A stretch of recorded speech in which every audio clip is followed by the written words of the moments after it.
Oke, selamat pagi. Assalamualaikum warahmatullahi wabarakatuh. Anak-anak kelas 11 AKL. Oke, pada hari ini saya akan menjelaskan tentang akuntansi persediaan dengan penghitungan fisik ya. Jadi persediaan itu ada dua cara penghitungannya.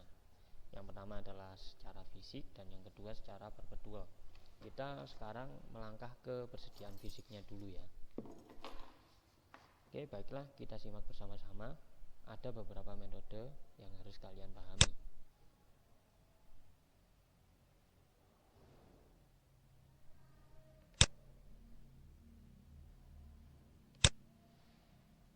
Oke. Metode yang pertama adalah metode stock of name. Untuk yang waktu itu hari Sabtu sudah pernah masuk, maka kalian sudah tahu apa sih stock of name itu sebenarnya. Jadi stock of name di sini adalah pencatatan dengan sistem yang akan mengetahui jumlah dan nilai persediaan hanya pada akhir periode saja. Di sini bagaimana cara penghitungannya? Dihitung secara fisik saja.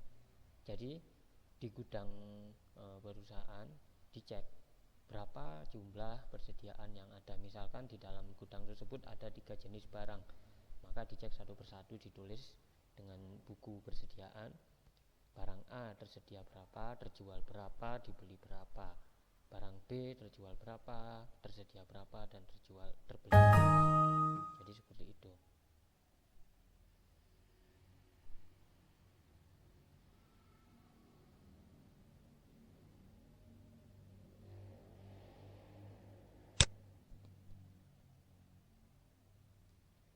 Oke, sebentar, masih ada gangguan dari komputernya.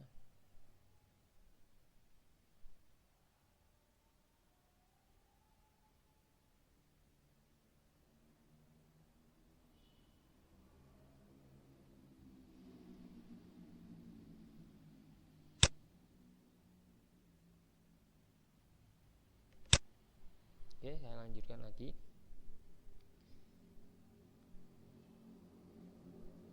Jadi stock of name ini banyak digunakan di perusahaan yang menjual produk bermacam-macam. Nah ini, jadi untuk perusahaan yang memiliki berbagai macam produk seperti toko ATK. Toko ATK di situ memiliki macam-macam, dari buku tulis, dari penggaris, ballpoint, pensil dan lain sebagainya. Jadi rata-rata dia akan menggunakan metode penghitungan fisik ini, yaitu stock of name. Lalu berikutnya di sini pencatatan dilakukan secara periodik untuk mengetahui kesesuaian antara pencatatan pada persediaan barang dagang dan jumlah fisik di gudang.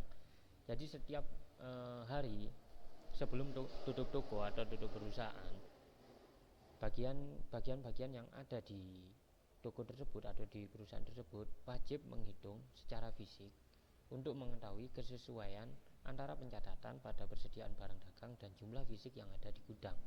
Di pencatatan misalnya di gudang terdapat 100 barang. Nah, itu harus benar-benar dicocokkan. Kalau ternyata berkurang, mungkin itu terjual, maka pada hari itu harus dikurangi dulu pada pencatatannya.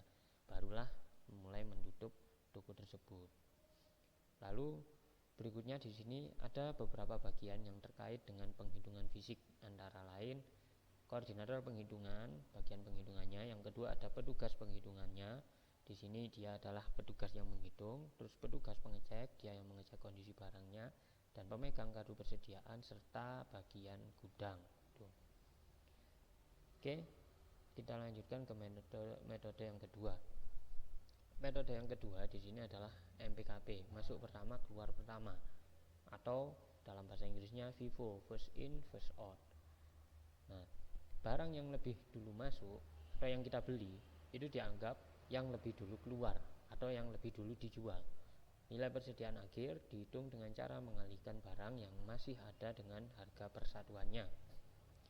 Oke, langsung saja kita ke contoh soal. Kemarin kalian sudah membuat bagaimana cara penghitungan menggunakan metode FIFO ini. Sekarang saya jelaskan lagi bagaimana cara penghitungannya. Berikut adalah transaksi PT Dipajaya selama bulan Juli 2020. Nah, dari data di sini terdapat persediaan awal sebanyak 100 unit dengan harga satuannya 10.000. Lalu di tanggal 5 terdapat transaksi pembelian dengan kuantitas 500 unit dengan harga satuan 12.000. Di tanggal 12 Juli terdapat transaksi pembelian dengan 100 unit barang dengan harga satuannya 15.000. Tanggal 22 barang mulai dikeluarkan sebanyak 300 unit atau dijual sebanyak 300 unit dengan harga satuan 25.000.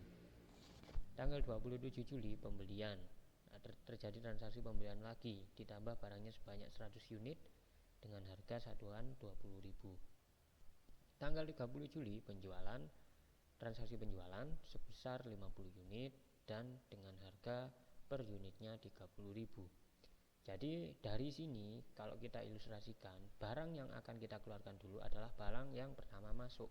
Barang yang pertama masuk di sini adalah persediaan awal, maka barang ini harus kita habiskan dulu ketika terjadi penjualan. Nah, di sini penjualan terjadi pada tanggal 22 Juli, di mana barang yang terjual adalah sebanyak 300 unit dengan harga satuan 25.000 unit. Maka 100 unit barang yang akan kita jual adalah dari persediaan awal dengan harga satuan 10.000, dan berikutnya 200 unit dari pembelian tanggal 5 Juli dengan harga satuan 12.000. Maka di sini bisa dikatakan pada tanggal 5 Juli barang yang tersisa adalah 300 unit. Berikutnya terdapat transaksi penjualan lagi di tanggal 30 Juli sebanyak 50 unit dengan harga satuannya 30.000. Maka di sini 50.000 unit kita ambil dari barang yang lebih dulu masuk, karena ini sudah habis dan ini masih sisa 300, maka yang kita keluarkan adalah yang ini. Ini kita keluarkan sebanyak 50. Maka di tanggal 5 Juli barang yang tersedia adalah 250. Oke. Itu gambarannya saja. Sekarang kita ke penghitungannya. Di sini perintahnya adalah menghitung nilai persediaan akhir, HPP dan laba kotornya dengan FIFO sistem fisik. Oke. Ini penyelesaiannya. Penyelesaian FIFO di persediaan akhirnya ya. Jadi yang pertama harus kita cari adalah berapa barang yang siap untuk dijual di perusahaan Dipajaya ini. Nah, persediaan awal tadi sebanyak 100 unit dengan harga satuan 10.000, yaitu 1 juta dinominalkan ya. Pembelian kita masukkan semuanya sampai tanggal 27 Juli, sehingga barang yang siap untuk dijual di PT Dipajaya ini adalah sebanyak 800 unit dengan harga keseluruhan 10.500.000. Ini barang yang siap untuk dijual atau barang yang tersedia di toko ya, ada di PT Dipajaya ini. Oke. Ini unit persediaan akhir, rumusnya adalah persediaan unit yang siap dijual dikurangi dengan unit yang terjual. Oke, kita kembali ke sini. Berapa unit yang terjual tadi? Di sini penjualannya terjadi 2 kali, 300 unit dan 50 unit. Maka barang yang terjual adalah 350 unit. Maka persediaan akhir persediaan yang siap dijual sebanyak 800 unit dikurangi dengan 350 unit sama dengan 450 unit. Ini adalah persediaan akhir setelah terjadi penjualan. 450 unit ini dari mana barangnya? Nah, kita cross check satu persatu. Dari sini 100 unit at 20.000. Ini adalah barang pada tanggal 27 Juli. Ini masih belum terjual, berarti ini masih tersedia pada akhir periode dengan harga totalnya 2 juta ya. Terus berikutnya 100 unit at 15.000. Nah, ini adalah barang pada tanggal 12 Juli, di mana barang ini tidak terjual atau masih ada di akhir periode dengan jumlah nominal sebesar 1.500.000. Berikutnya yang terakhir di sini ada 250 unit at 12.000. Barang ini terdapat pada tanggal 5 Juli. Masih tersisa 250 unit karena yang terjual adalah 350 unit ya. 100 dari sini dari tanggal 1 Juli dan 250 dari tanggal 5 Juli, sehingga di tanggal 5 Juli tersisa 250 unit dengan harga satuan 12.000. Total nominalnya adalah 3 juta. Jika kita nominalkan keseluruhan, persediaan akhir yang ada di PT Dipajaya adalah 6.500.000 jika menggunakan metode FIFO. Tuh. Nah, berikutnya di sini kita mencari harga pokok penjualan dan laba kotornya. Harga pokok penjualannya di sini dengan rumus nilai persediaan harga yang tersedia untuk dijual dikurangi dengan nilai persediaan harga unit akhir. Oke, tadi sudah kita cari persediaan yang siap dijual, yaitu 10.500.000 ini ya.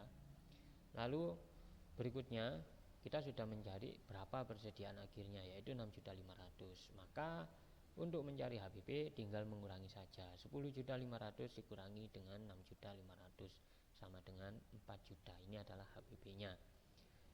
Jika kita menyusun laporan laba rugi di perusahaan dagang, rumus untuk mencari HPP yaitu nih, jika dirincikan ya, kita harus mencari pembelian bersih dulu. Setelah kita mencari pembelian bersih, kita tambah dengan persediaan awal, lalu kita kurangi dengan persediaan akhir. Nah, sebelum mengurangi persediaan akhir, hasil dari pembelian bersih ditambah persediaan awal ini adalah persediaan barang yang siap dijual, yaitu sebesar ini 10.500.000.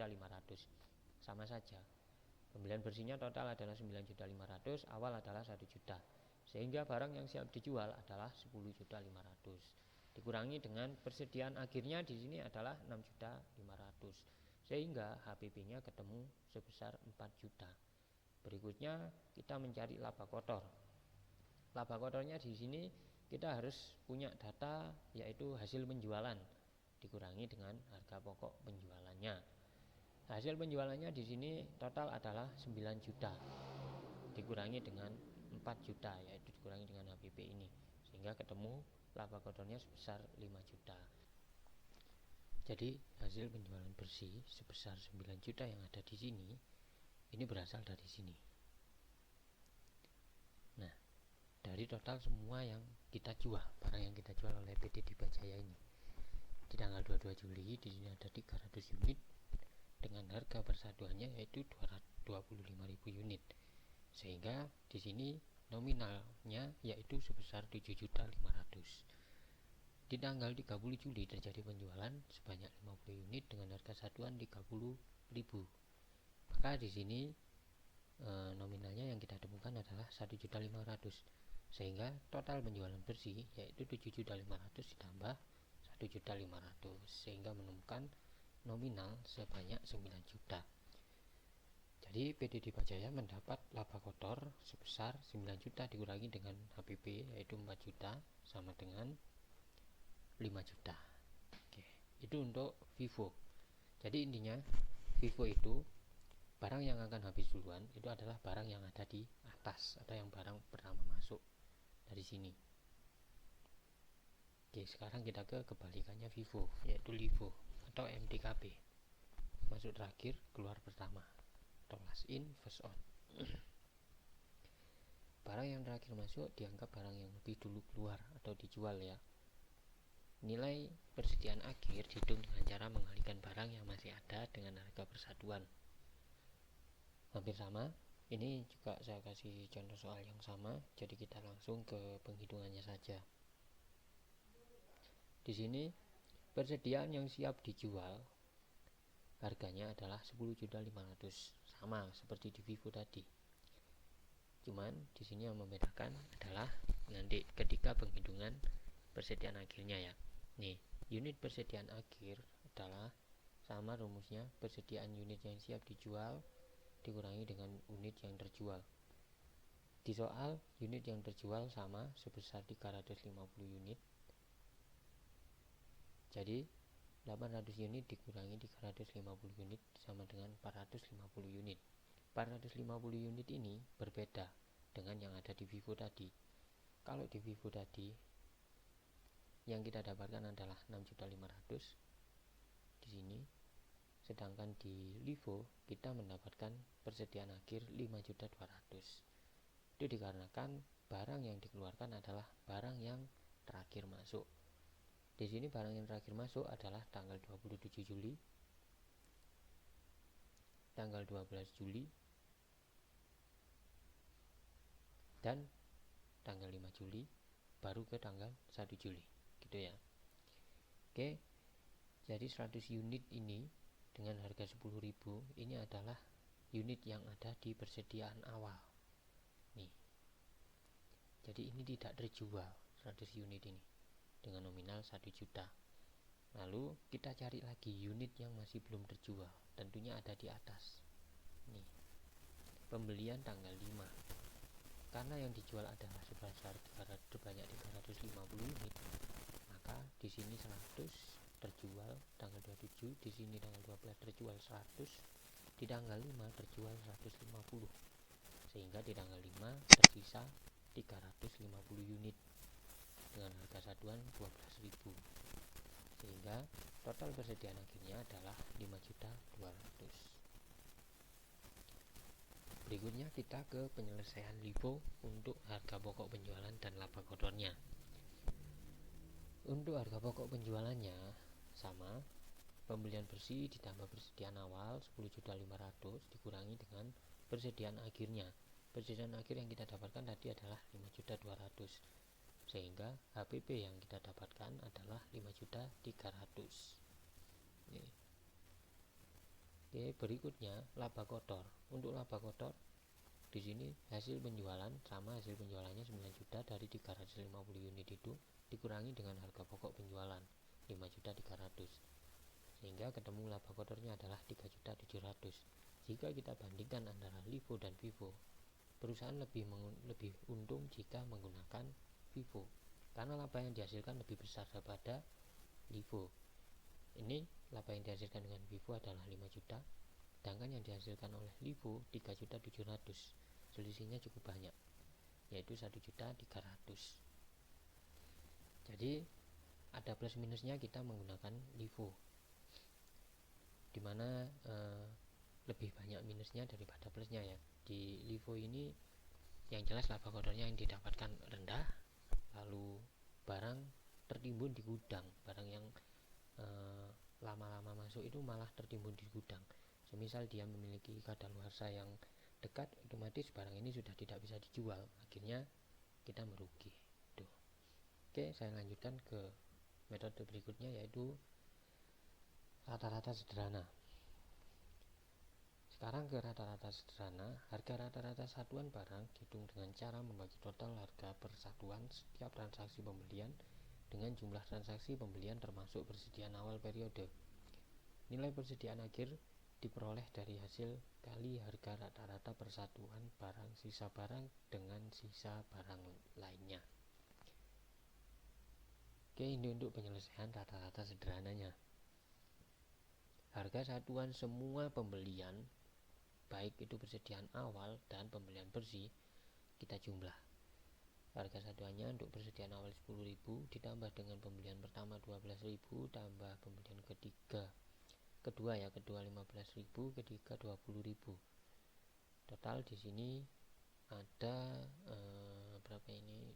22 ditambah 15 37 ditambah 20 57.000. Nah, di sini di dalam tabel ini, tabel data persediaan terdapat 4 transaksi, maka kita bagi sebanyak 4. 57.000 dibagi 4 ketemunya adalah 14.250. Ini harga rata-rata per unitnya. Sehingga untuk mencari persediaan akhir HPP dan laba kotor berikutnya, kita hanya berpedoman pada harga rata-rata ini. Di sini untuk persediaan akhirnya sudah ketemu persediaan akhir 450 unit.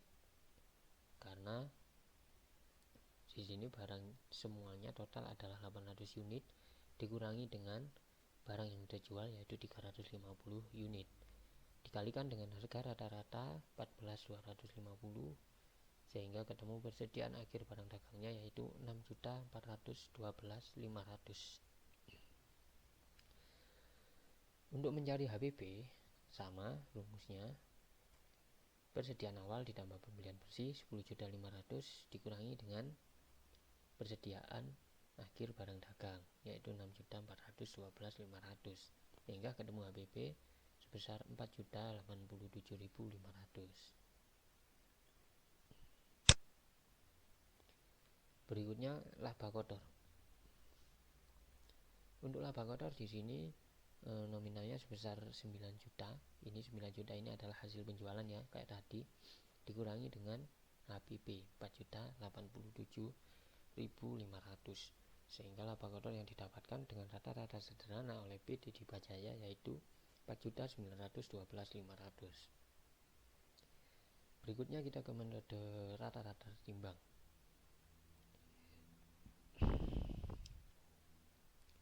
Harga rata-rata satuan barang dihitung dengan cara membagi jumlah harga pembelian barang yang tersedia untuk dijual dengan jumlah satuan atau kuantitas. Nilai persediaan akhir diperoleh dari hasil kali harga rata-rata per satuan dengan kuantitas persediaan. Oke, bedanya di sini yang dibagi adalah harga keseluruhan dibagi dengan jumlah keseluruhan kuantitas yang ada. Kalau tadi di rata-rata sederhana kita membagi antara harga satuan, total harga satuan dibagi dengan jumlah transaksi. Jadi di sini harga keseluruhannya adalah 10.500.000 didapat dari sini 1 juta ditambah 6 juta tambah 1,5 tambah 2 juta.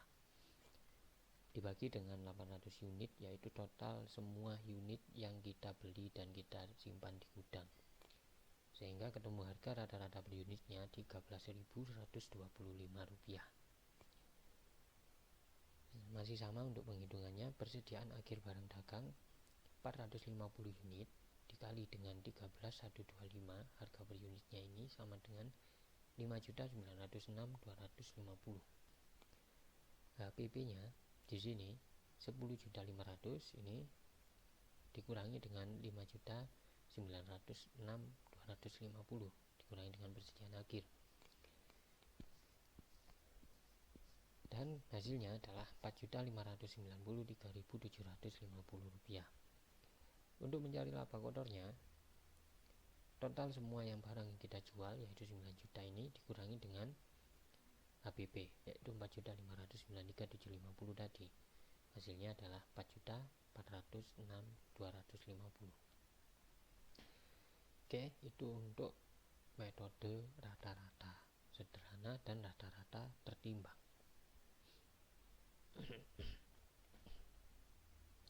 Berikutnya kita ke metode selanjutnya yaitu identifikasi khusus.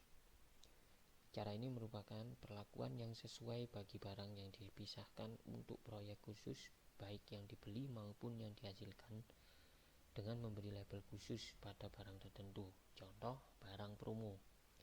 Misalkan di dalam PT Dipajaya ini dari data persediaan ini barang yang diberi label adalah barang tanggal 5 dan barang tanggal 12. Ini adalah barang promo misalkan. Barang promo ini harus dihabiskan dulu. Maka jika terjadi penjualan harus ambil dari tanggal 5 dan 12 Juli dulu. Itu yang diutamakan. Oke, dari data tersebut ini kita contoh soal langsung ya. Dari data tersebut hitunglah nilai persediaan akhir, HPP dan laba kotornya dengan metode identifikasi khusus sistem fisik jika barang yang dilabel khusus adalah barang tanggal 5 dan 27 Juli. Jadi barang tanggal 5 ini pembelian sebanyak 500 unit, barang tanggal 27 adalah pembelian sebanyak 100 unit. Oke. Jadi di sini persediaan barang yang siap dijual hanya ada 2. Di tanggal 5 dan tanggal 27. Ini yang sudah teridentifikasi secara khusus memiliki label khusus. Total keseluruhan nominal barang yang siap dijual adalah 8 juta dengan jumlah 600 unit. Lalu untuk mencari persediaan akhir barang dagangannya, 600 unit ini kita kurangi dengan 350 unit yang terjual sehingga ketemu 250 unit yang tersisa. Kita umpamakan untuk barang yang 300 kita ambil dari tanggal 5 Juli, yang 50 diumpamakan dari tanggal 27 Juli. Maka ketemulah persediaan akhirnya sebesar 3.400.000, di mana 200 unit dikali 12.000 dan 50 unit dikali 20.000. Berikutnya mencari HPP. Rumusnya masih sama. Di sini 8 juta ini kita dapat dari persediaan barang yang siap dijual dikurangi dengan persediaan akhir yaitu 3.400.000, ketemulah HPP 4.600.000. Berikutnya laba kotornya. Laba kotornya di sini 9 juta adalah harga yang terjual ya, 9 juta itu dikurangi dengan 4.600.000 dikurangi dengan HPP sehingga ketemulah laba kotor sebesar 4.400.000. Lanjut, berikutnya adalah persediaan dasar. Persediaan yang secara minimal harus ada untuk mempertahankan kestabilan jumlah persediaannya. Nilai persediaan barang akhir dihitung dengan yang pertama, apabila kuantitasnya lebih banyak daripada kuantitas persediaan dasar, nilai persediaan adalah nilai dasar ditambah harga pasar kelebihannya. Yang kedua, apabila kuantitasnya lebih sedikit daripada kuantitas persediaan dasar, nilai persediaan adalah nilai persediaan dasar dikurangi dengan harga pasar kekurangannya. Kita langsung ke contohnya. Nah, di sini contoh yang A, persediaan dasar barang X ditentukan sebanyak 20.000 kg dengan harga satuan 2.400.000. Ini harga dasarnya. Sedangkan harga pasarnya persediaan akhir barang dagang sebanyak 35.000 kg. Maka dari harga dasar ini lebih sebesar 15.000 kg di situ ya. Sehingga untuk pencatatannya, untuk pencarian harga pasar akhirnya yaitu dengan cara nilai persediaan awalnya itu dasarnya 20.000 kg dikali dengan 2.400.000 sama dengan 48 juta, ditambah dengan harga lebih dasar 15.000 kg dikali 2.400.000 sama dengan 36 juta, sehingga harga pasar akhirnya yaitu 84 juta. Yang kedua, di sini persediaan akhir ditentukan sebanyak 15.000 kg. Nah, ini harga pasarnya 15.000 kg, otomatis kurang 5.000. Maka di sini yang kurang 5.000 ini akan mengurangi harga dasar. Penghitungannya adalah nilai persediaan 20.000 kg kali 2.400 dengan total 48 juta dikurangi dengan harga kurang dasar 5.000 kg dikali 2.400 ketemu 12 juta, sehingga harga pasar akhirnya adalah 36 juta. Kita ke metode berikutnya, yaitu taksiran laba kotor. Metode ini, informasi yang diperlukan untuk menemukan nilai persediaan akhir adalah barang tersedia untuk dijual, nilai penjualan bersih, dan persentase laba kotor dari penjualan itu. Dimana di sini ini gambaran dari penyusunan laporan keuangan laba rugi perusahaan dagang. Dimana yang kita butuhkan dari atas sendiri yaitu adalah penjualan bersih, terus turun ke bawah hasil dari penjualan bersih itu diselisihkan dengan HPP, baru ketemulah namanya laba kotor. Untuk menemukan HPP kita perlu data semacam pembelian bersih, persediaan awal, dan persediaan barang siap dijual, serta persediaan barang akhir. Oke, langsung saja kita ke contoh. Berikut data kegiatan usaha perusahaan. Penjualan bersih sebanyak 135 juta, barang tersedia untuk dijual 180 juta, laba kotor tahun-tahun yang lalu rata-rata 25% dari penjualan bersih. Lalu perintahnya adalah carilah HPP dan nilai persediaan akhirnya. Oke, kita langsung ke penyelesaiannya. Penyelesaian pertama untuk mencari HPP-nya. Untuk mencari HPP di sini, hasil penjualan bersih sebanyak 135 juta dikurangi dengan laba kotor. Laba kotornya di sini adalah 25% dikali dengan 135 juta. Ketemunya adalah 33 juta 750. Sehingga HPP-nya adalah 101.250.000. Berikutnya persediaan barang dagang akhir. Data yang kita butuhkan adalah barang yang tersedia dijual. Barang yang tersedia dijual di sini di soalnya adalah 180 juta. Sehingga 180 juta ini diselisihkan dengan HPP yang tadi sudah kita cari sebesar 101.250. Sehingga persediaan barang dagang akhirnya ketemu sebesar 78.750.000. Yang terakhir di sini adalah metode harga eceran. Metode ini cocok buat kalian yang memiliki usaha atau seperti toko-toko online, bisa kalian terapkan ya. Jadi metode ini banyak digunakan oleh perusahaan-perusahaan yang langsung melayani konsumen seperti toko atau supermarket. Data yang perlu disajikan dalam penghitungan persediaan akhir adalah harga jual seluruh barang menurut harga eceran dan hasil penjualan yang telah terjadi. Oke, contoh ilustrasinya sebagai berikut. Di sini terdapat data harga pokok atau harga yang harga kulaan ya, atau harga dasar waktu kita tengkulak barang. Nah, di sini adalah taksiran harga jualnya. Kita mau ambil laba berapa. Jadi di gudang persediaan awal pada bulan Agustus 2017 terdapat harga pokok sebesar 2 juta. Lalu taksiran harga jualnya dari barang persediaan awal yang ada di gudang ini kita jual sebesar 3 juta. Maka kita akan laba 1 juta nantinya. Lalu di pembelian bersih sini kita tengkulak barang sebesar 10 juta harga pokoknya. Kira-kira nanti kita akan menjual dengan harga jual 12 juta. Maka kira-kira nanti kita akan mendapatkan laba sebesar 2 juta. Jadi barang yang ada di PD kita, di perusahaan kita, yang siap untuk dijual untuk harga pokoknya adalah 12 juta, dalam bentuk harga jualnya yaitu 15 juta. Sedangkan pada nyatanya ternyata hasil penjualan yang terjadi pada bulan Agustus 2017 yaitu 11 juta.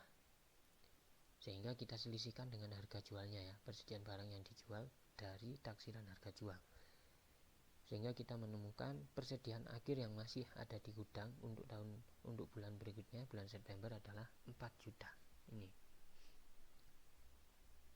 Oke, kita lanjutkan. Nah, berikutnya kita perlu mencari namanya rasio harga pokok persediaan barang untuk dijual dan taksiran harga jualnya. Jadi dari harga pokok tadi 12 juta total harga pokok dibagi dengan total taksiran harga jual 15 juta dikali dengan 100% sama dengan 80%. Ini adalah rasio harga pokok persediaan barang yang siap untuk dijual. Harga pokok persediaan barang akhir pada akhir periode yaitu 80% rasio harga pokok tadi dikali dengan 4 juta barang yang tersisa sama dengan 3.200.000. Ini harga pokok persediaan barang akhirnya. Sedangkan harga pokok penjualannya di sini adalah 12 juta dari harga pokok dikurangi dengan 3.200.000. Ketemulah HPP sebesar 8.800.000 itu. Oke, sekian dan terima kasih dari penjelasan tentang atas perhatiannya telah menyaksikan penjelasan tentang akuntansi persediaan metode fisik. Kurang lebihnya mohon maaf. Assalamualaikum warahmatullahi wabarakatuh.